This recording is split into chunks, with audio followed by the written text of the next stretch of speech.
국방부 장관은 동해안에 적군 800명이 상륙했다고 보고를 한다. 연합군 해군은 해안선을 철통같이 지키고 있다고 했었는데 이 또한 허풍이었던 것 같았다. 그러나 서해안을 지키고 있던 한국군은 소형보트로 상륙한 인민군을 격퇴시켰다. 포항 비행장은 미군들이 사용하기 위해 수리 중이었다. 국방부 장관이 미군은 금강을 사이에 두고 인민군과 격전 중이나 자꾸 후퇴할 기미가 보이고 한국군 사령부는 현 전선에서 더 이상 풀리지 않고 싸우겠나라며 버티는 중이라고 말한다. 제임스 딘 소장은 대전을 방어하라는 맥어더 장군의 명령을 받고 휘하 장병들에게 후퇴하는 자는 직결 처벌하라는 엄명을 내리기까지 한 것이다. 동이태자 금강전선의 미군 병력 가운데 17일 제헌절이었다. 장마철인데도 날짜는 계속 회청했다. 하나님이 이 대한민국을 돕고 계시는 것 같았다. 탱크를 막아낼 무기가 없는 한국군을 불쌍히 여겨서 미군기들이 출격하여 탱크를 부술 맑은 날씨를 주는 것 같았다는 것이다. 대통령은 경북 지사실에서 제헌절 기념 행사를 가졌는데 오후 2시에는 각 도지사와 경찰 간부 회의에 대통령 주재로 열렸지만 서울에서 피납된 구자욱 경기도지사만이 자리를 지키지 않아서 눈길을 끄는 것이다. 이 자리에는 입국 허가를 신청한 일본의 요미우리 산케이 마이니치 신문 기자들도 나와 있었다. 프란체스카의 일기는 7월 20일로 사흘간을 그냥 넘어갔다. 이 사흘 동안 프란체스카는 거의 혼수 상태에 빠져서 아무것도 할 수 없었다는 것이다. 설사가 너무 심해 손끝 하나 까딱할 수가 없었고 40도 가까운 고열이 헛소리를 할 지경이었다는 것이다. 더위를 먹은 데다가 물갈이가 설사의 원인이었다. 물은 언제나 그를 괴롭혔다고 한다. 전에 대통령을 따라 지방시차를 갔을 때도 물이 맞지 않아서 프란체스카는 배탈이 나곤 했다는 것이다. 대구의 더위는 지독했다.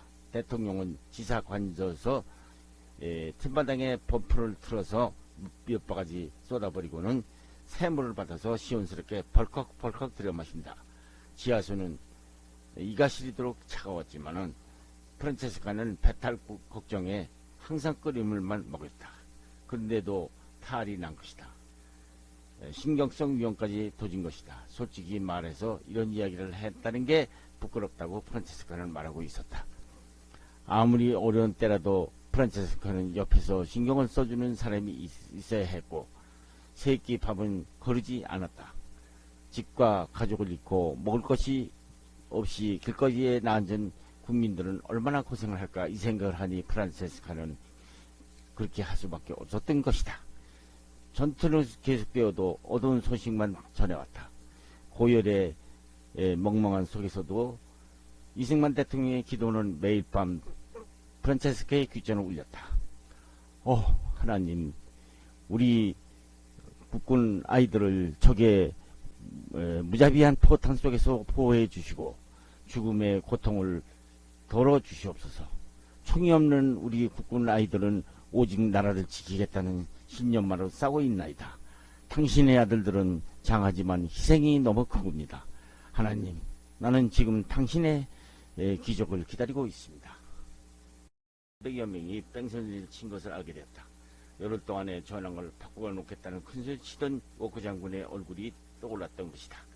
경군대를 지키다 7월 8일 간신히 서울을 탈출한 경찰관이 서울의 비참한 소식을 알려온 것이다. 쌀값은 10배로 폭등했고 그나마 구할 수 없다는 것이었다. 화교들은 장기석 총통의 사진을 떼어버리고 공산군들을 맞이했다고 전한다. 대통령의 기도는 너무나 간절했다. 조재천 지사 부인이 콩나물에다가 파를 넣고 끓여 소금으로 간을 맞춘 맑은 국물을 가져왔다. 몇 모금 마시니 속이 부드러워지는 것 같았다. 프란체스카는 이 국물을 아꼈다가 대통령에게 권한다. 대통령은 마음이 당신이나 두고 마실 일이지 하시며 단숨에 한 대접을 벌컥벌컥 마시는 것이었다.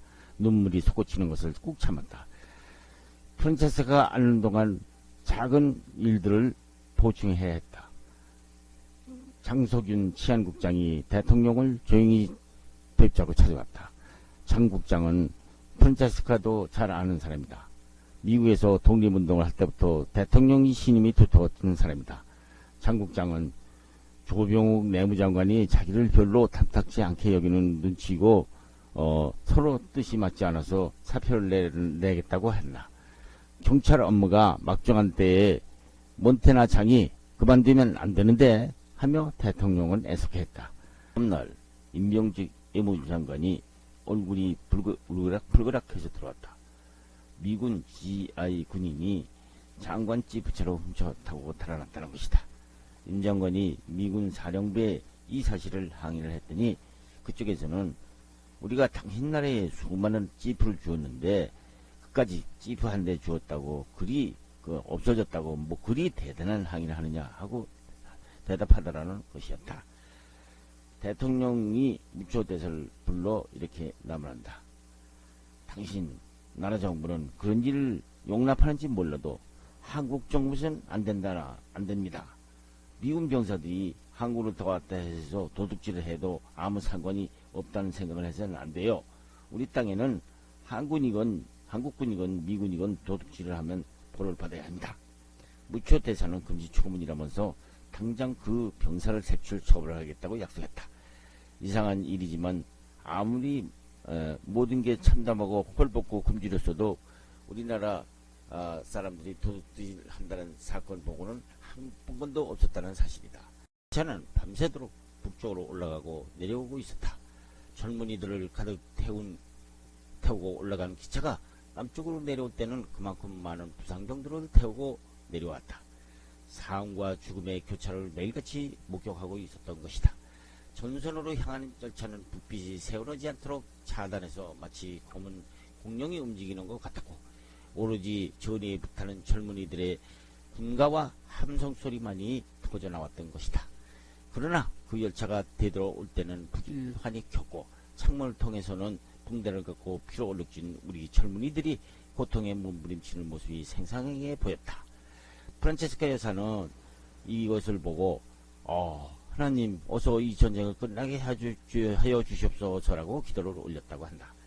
띠인 소장 잉 24사단은 킨 장군의 25사단으로 대치하게 되었다. 달은 한없이 밝고 아름다웠다. 바람이 일기 시작했고 일본에서 북상하는 태평인 것 같았는데 걱정이었다. 지금까지 연합군이 우세한 것은 공군뿐인데 날씨가 나쁘면 부득이 제공권을 맞이 잃게 되기 때문이다. 역시 하루 종일 귀를 찢던 프로펠러 제뜨기 소음은 들을 수가 없었다. 일행은 최근 서울에서 탈출해온 사람으로부터 소식을 들었는데 그는 중앙청에서 소련군 장교 3명이 걸어나오는 것을 보았다고 전해왔다. 서울의 쌀값은 소두 한 마리에 27,000원이라고 했다. 대구보다 10배나 비쌌던 것이다. 이승만 대통령은 적이 포진하고 있는 지역에 이런 대통령과 무초대사는 어제 이어 오늘도 언쟁을 벌였다.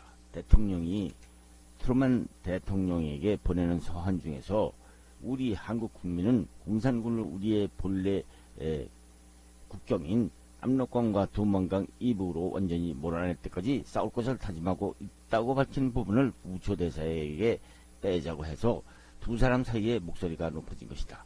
미 대사관은 소련의 전쟁 개입이나 3.8선 문제에 대해서 한국 측이 언급하는 것을 꺼렸다. 그러나 미군 장성들은 한결같이 대통령의 압록강 이북 철퇴소를 지지하고 있었던 것이다. 10일 아침이었다. 국방부 장관이 탄약이 부족하다는 보고를 한다.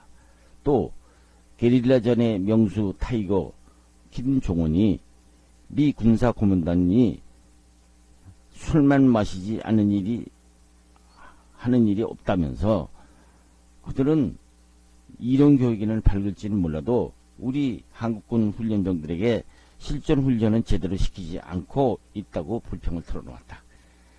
배탈은 날 기미가 없었다. 프란체스카의 배탈은 밤이면 더욱 심해져서 화장실을 들락거리면서 나를 밝혔다.